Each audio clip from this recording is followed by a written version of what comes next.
Alright guys, welcome to day 1 of week 6 of biology and quarantine. So before we get started with our new chapter, I just kind of want to give you a rundown of what the rest of the year in biology is going to look like. So if you hear Ireland, I'm sorry about that. This week we are going to be talking about ectothermic vertebrates, which is chapter 18. You do have a test on chapter 17, arthropods, and ectothermic vertebrates combined on Tuesday, May the 5th at 10:30 a.m. Okay, it was going to be Monday, but I decided to change it because I wanted to give you a lot of extra cushion because it's on 2 chapters, not just on 1 chapter. So be sure that you're studying arthropods. So everything that was on your quiz is going to be fair game. Sure that if you have any questions about arthropods that you let me know. And your ectothermic vertebrates chapter, which we're about to start. So this week you will have 3 lecture videos on chapter 18, and then your last video for the week is going to be your test review video. So you won't have anything to turn into me for this week because I don't want to overload you with work. Just be sure that you're studying for your test, which is May 5th. Which is a Tuesday, May 5th, at 1:30 p.m. You have to show up via Zoom. I will not be doing makeup tests. So last week with all 3 of my classes, we had tests, and there was some instances where people accidentally slept in, some people forgot. So I showed grace in all 3 of my classes because I figured it was our first online test together. But from here on out, I'm not going to do that. So if you do miss the test, you will get a 0 as a test grade. There will be no exceptions, other than if I hear from your parents with a reasonable excuse for why you missed the test. So if there's a medical emergency that happens or, some type of family emergency, but I have to hear from your parents. I can't just hear from you. The reason why I am so hardcore about that is because I am a firm believer in fairness. I want everybody to have equal opportunity of studying time and all of that. So I want to be sure that I am as fair as possible. So show up via Zoom Tuesday, May the 5th, at 10:30 a.m. And all the Zoom information will be available for you underneath the test review video. All right, let's go ahead and get started with ectothermic vertebrates. So this is when biology gets super duper fun. All right, so I love all creatures, big and small, whether they're invertebrates or vertebrates, but there's something about vertebrates that just makes me really happy. So we're going to be talking about that today. So more specifically, we're going to be talking about what's called chordates. Chordates are vertebrates and vice versa. So let's talk about the attributes of chordates that separates from invertebrates. All chordates share 4 characteristics.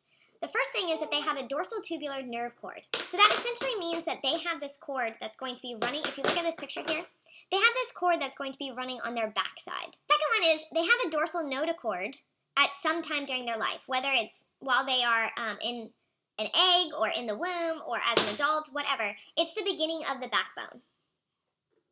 They also have what's called pharyngeal pouches, which is going to develop into gills or lungs, and a post-anal tail. So what that means is that they have an extension to their body that extends beyond their anus.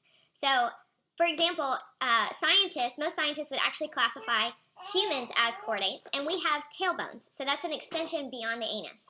But more specifically with animals, we would say that that's like their tail. All right, vertebrates are divided into 5 groups. So this is just makes me so happy. This is why I studied biology, was for these beautiful creatures right here. So vertebrates are divided into 5 groups. First one is fish. Then we have amphibians, reptiles, birds, and mammals. So I'll go ahead and tell you my favorite out of that whole group is going to be mammals. And then my second favorite is definitely reptiles. So I think that the order of what I like most to what I like least would be mammals, totally, reptiles, amphibians, fish, and then birds are last for me, just personally. But after this, you'll get to decide which ones you like the best. So in this chapter, chapter 18, we're going to be talking about groups 1 through 3. So fish, amphibians, and reptiles. Then in chapter 19, our last chapter for the whole year, we'll talk about endothermic vertebrates, and that's birds and mammals. So our first 3 groups of vertebrates, which are fish, amphibians, and reptiles, are all what's called ectothermic vertebrates. What that means is that they're cold-blooded animals. So they regulate their body temperature depending on the external sources that are found in their environment. So they use things like rocks, or you'll see like turtles and stuff sitting in the middle of the road. They're going to use anything. It might be water. They will go and lay out in the sun, in the grass.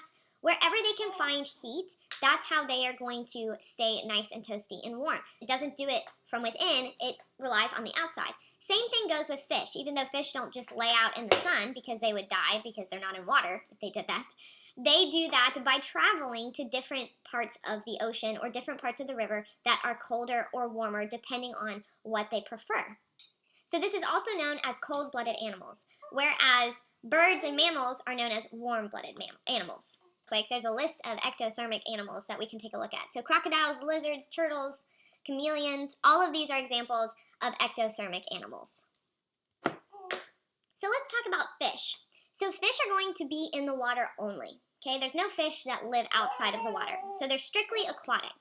There's 3 general groups to fish that we're going to be talking about. So remember, fish are in the category of ectothermic vertebrates. So they're all vertebrates and they all are ectothermic. So meaning that they get their heat or body regulation temperature from their outside environment. So the first group we're going to talk about is cartilaginous fishes. So I'm going to call them Cardi for short. Although I'm not referring to Cardi B. I did not mean to just do that. But Cardi actually is short because it's kind of an annoying word to pronounce. Cartilaginous fishes. So Cardi fishes, sorry about that, they have a skeleton made of cartilage rather than bone. So an example of cartilaginous fishes, I guess I'm going to say it, are sharks, skates, and rays. So this is a really cool group to be a part of. We have the great white shark in the top right-hand corner, and then we have a regular stingray, and then to the left with the dopey face is going to be our hammerhead shark. So I think the funnest example to give when we talk about cardi fishes is the great white shark. So the great white shark is just absolutely amazing in my personal opinion. It is the shark that is used for almost all scary shark movies, and rightly so. It is the largest predatory fish on Earth, and it doesn't go out of its way to find and hunt humans. No sharks really do that, where they just long for humans to eat. Most shark attacks, if not all shark attacks, are just because you're mistaken for a different species that's in the water. So, for example, with great white sharks, they might mistake you for a wounded seal or for a turtle. So they do what's called sample biting. So they don't have hands, and they can't be like, hey, what are you? They have to use their bites in order to sample you. So then and only then do they discover, oh, this actually isn't what I like, so I'm going to go now.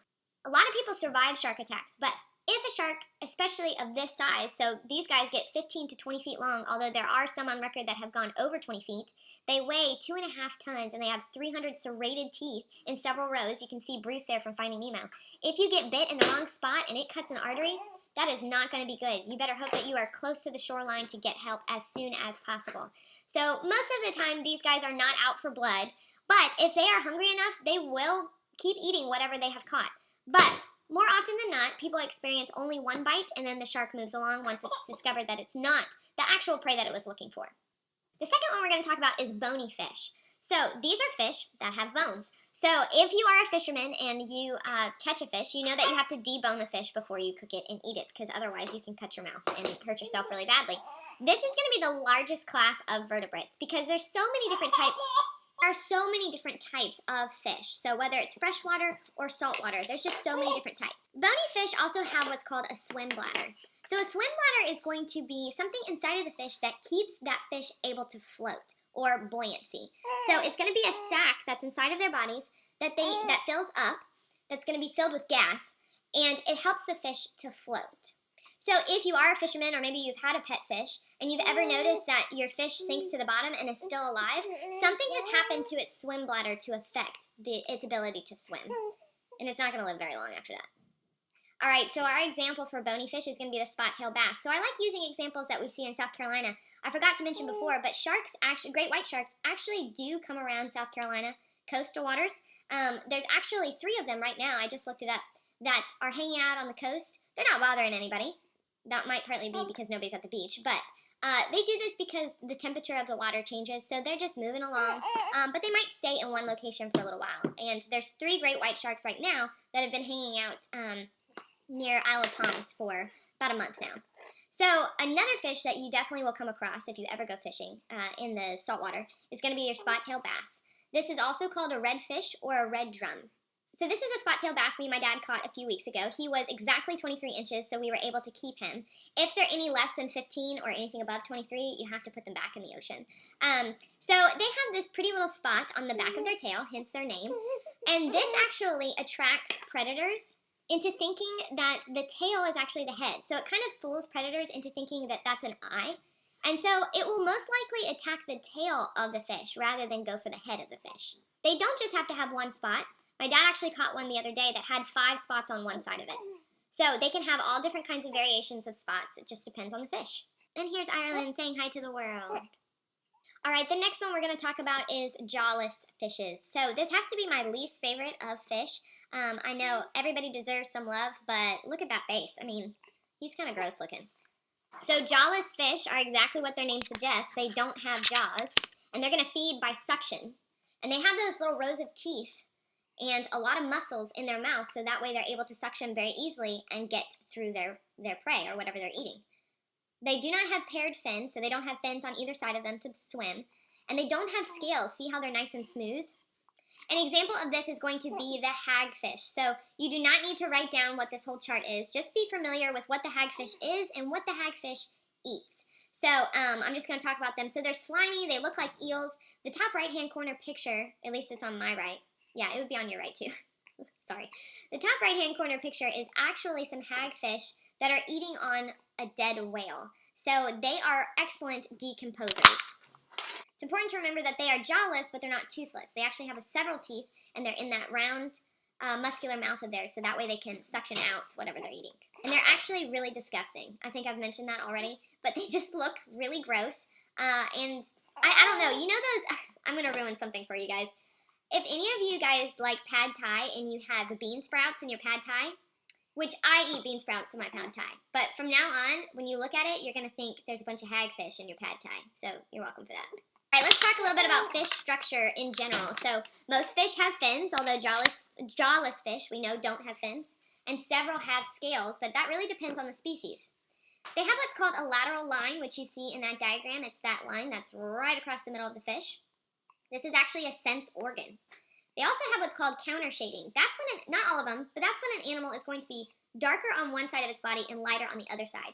So a classic example is going to be a shark. A shark has this dark gray, pretty color on its back, or its dorsal as we call it, and then on its ventral or its belly side, it's going to be white. The reason for this is so that if there's predators from above the shark or prey, the shark looks dark next to the contrast of the depth of the ocean, so that way it's harder to see.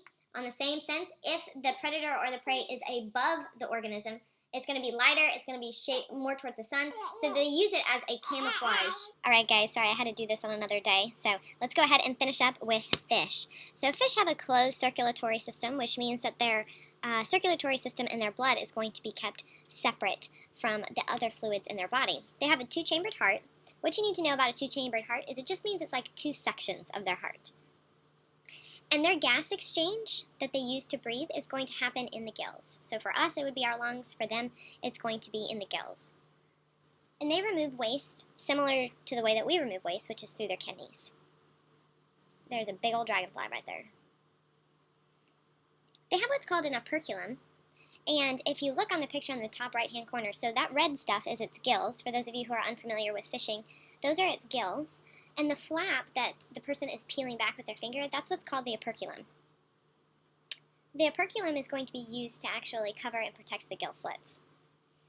And our cardi fishes are going to have gill slits rather than an operculum covering on top. So sharks don't have that flap of skin covering their gills, they have gill slits. So their gills are actually on the other side of their gill slits. Fish do what's called osmoregulation, and that means that they are maintaining a proper balance of water and salt within their body. Remember, we want to maintain homeostasis, and one of the ways we do this is through one of the ways fish do this, rather, is through osmoregulation. Saltwater fishes have a hypertonic solution that they have to maintain osmoregulation with, and freshwater fish have a hypotonic environment that they have to regulate. We already talked about this, but they have what's called a swim bladder, which again is going to be that gas-filled sac that's going to help keep bony fish buoyant. Alright, so fish fill many different niches in the environment. So some are going to be really peaceful, they're not really going to bother anybody, they're not going to bother animals or anything like that. And others are going to be a little bit more vicious and potentially attack humans. So it's important to properly conserve ocean life and river life, all water life, because the water is a really good indicator on how our Earth is doing. And so we get a lot of resources from our water. I mean, it's water for crying out loud, so we have to have it.